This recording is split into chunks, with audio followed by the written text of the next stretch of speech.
Hi, today I want to talk to you about how to grow dragon fruit. And here you'll see I have some newly planted ones. And I want to show you what the buds look like. So the first stage, they start popping out of the edges like this. So here you can see two buds, and on this one you can see one growing here. And as they get bigger, they start forming into more a flower that you'll see. And these are new, so I'm not sure how these are gonna turn out, but I can show you what the more mature ones look like. And these I've been growing for about 2 years, and this year I have about 10 to 12. So as they get bigger, they continuously grow long like this. So you'll see they're pretty lengthy. I would say they're almost a foot long. And you can see the white part, it's just about to bloom. In my next video, I'll show you once it's opened. Sometimes they open in the nighttime.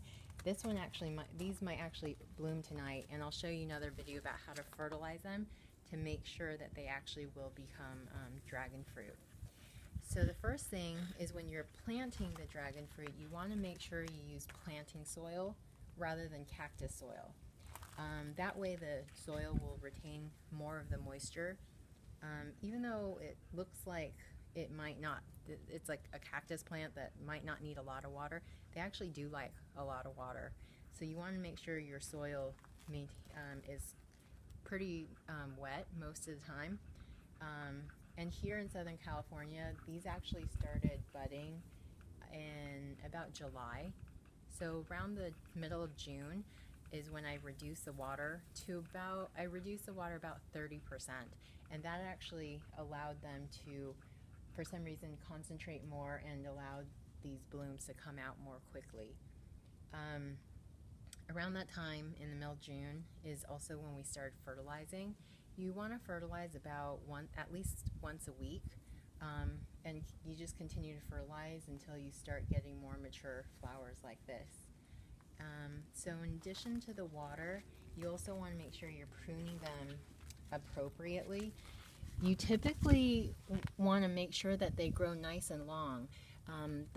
The dragon fruit typically will grow towards the end of the stems, and so when you have short ones like this and they're pretty thin, you can actually start pruning those any time of the year.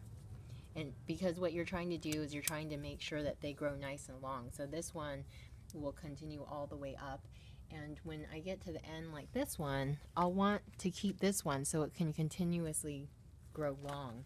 And typically the ones that are about 2 years are going to have the most fruit. Anything older than that, if you notice you're not getting fruit, you can go ahead and cut those off and get new growth, and you'll get more flowers that way. So you'll see that since I want to grow this one long, I can go ahead and cut these little narrow ones that won't bear any fruit this year anyway. But you want to make sure, like this one, for example, because I want this one to grow straight here, this one's actually a good one to cut, but I'm actually, since it's such a thick one, I'm not going to cut it until after the summer season, just in case I accidentally cut any potential buds. So I might still get buds this year, so I'm not actually going to cut this until next year. And also for this one, where this one already has a flower, once this is finished flowering and it's turned into a dragon fruit, I'm probably actually going to cut it here, because once they've had fruit on them, they're not going to bear any fruit the following year. So that's it for now, and I will follow up with another video on how to fertilize these.